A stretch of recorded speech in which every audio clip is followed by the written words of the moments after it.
Sparks. Johnny Sauter still out front here at Daytona. Lap 13 of 20 in stage 2. David Gilliland was our stage 1 winner, but he is now deep in the pack. He got shuffled, Vince. There you can see the bright yellow truck with Kroger on the back of Gilliland. Here's what happened. Right hand side of the screen. Watch Gilliland up there at the top. Stuart Friesen bobbled, and it left Gilliland to the outside, trying to just avoid contact. And then as soon as he popped to the outside, then you know what happened. I think he just cracked the throttle for an instant, and that's what's going to happen if you get out of the throttle. Well, and that was a situation where Johnny Sauter did a perfect job of positioning his truck in front of the truck that Gilliland was pushing, Stuart Friesen. Check that out. I'm worried about this. That truck hasn't been sparking. Something must be broken or coming loose on it. Maybe just a side skirt or something simple, but that's a lot of spark. Hopefully it's a side skirt, but if it's exhaust or something like that, then it certainly will drag through. You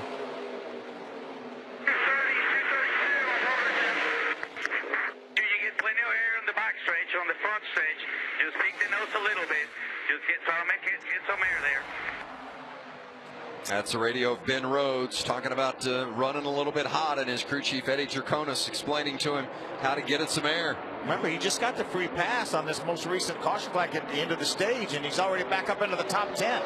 You know, you talk about a delicate balance, Vince. You want to be tucked in that draft tightly. You start tucking your nose out, you're going to lose ground. That's what he's dealing with. No room for error in this group. No.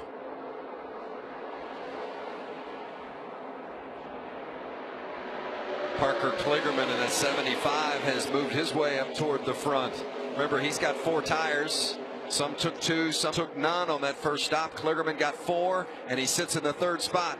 He missed this race a year ago because of a mechanical issue during qualifying, but if you go back a couple of years, he had a terrific run here in 2016, finished 3rd, and he's got 2 restrictor plate track wins, both of them coming at Talladega, but this is a place Parker Kligerman feels very confident. He certainly does, and really has done a whale of a job here.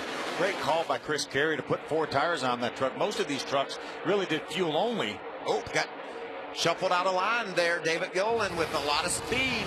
Got a hold to that track down below Kligerman and shoved him out.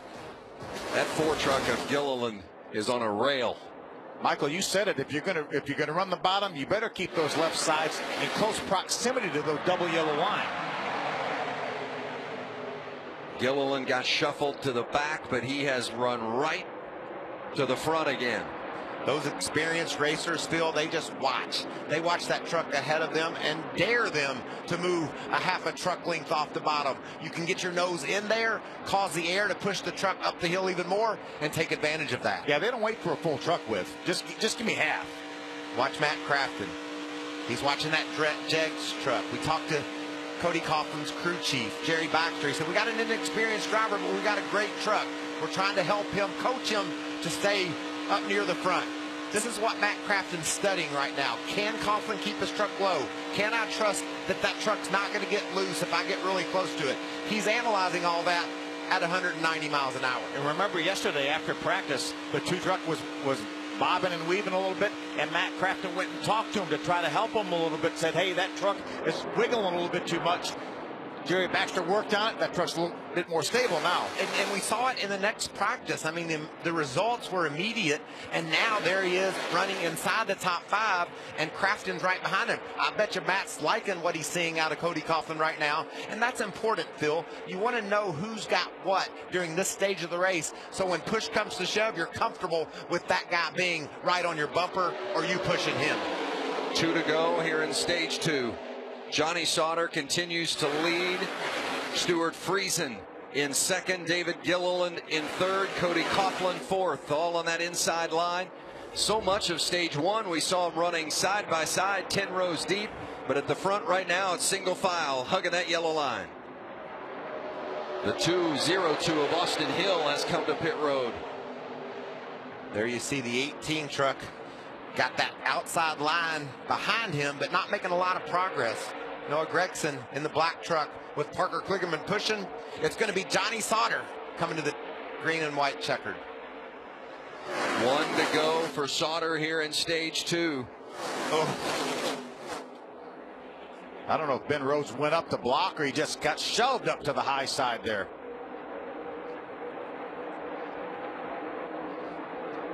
So the 0-2 of Austin Hill did not make it to pit road before it was closed, so he's going to have to go to the tail. Johnny Sauter knows how to win these stages at Daytona and Talladega. He won all 4 stages last year at the 2 restrictor plate tracks of Daytona and Talladega. Yeah, he won stage 1 and stage 2, but how did it work out for him at the end of the races? Well, that's different. Yeah. That's different. Well, here he wound up with a truck on his top. Got crashed on the last lap at Talladega as well in the fall. There's the green and white check. Put it out. Put it out. That concludes. Johnny Sauter, the winner of stage 2.